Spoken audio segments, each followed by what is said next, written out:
आज हम आपकी मुलाकात करवाएंगे आज़ाद कश्मीर के सबसे बड़े बैंड से, और जो आज़ाद कश्मीर के अंदर इंतहाई मशहूर और मकबूल है, आशिक भट्ट साहब, जो कि आज़ाद कश्मीर के मशहूर और मारूफ सिंगर हैं।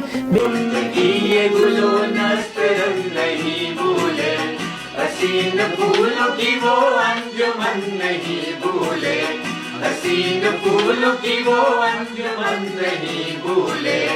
तेरी फिजाओं में कलियां खिलाएंगे एक दिन, तेरी फिजाओं में कलियां खिलाएंगे एक दिन।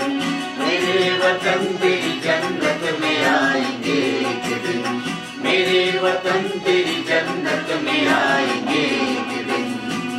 ओ करियो मंज़िल जिगरा जाए चुमनो माये बशानी, भूला कैसे माना फिर तेरी बहार।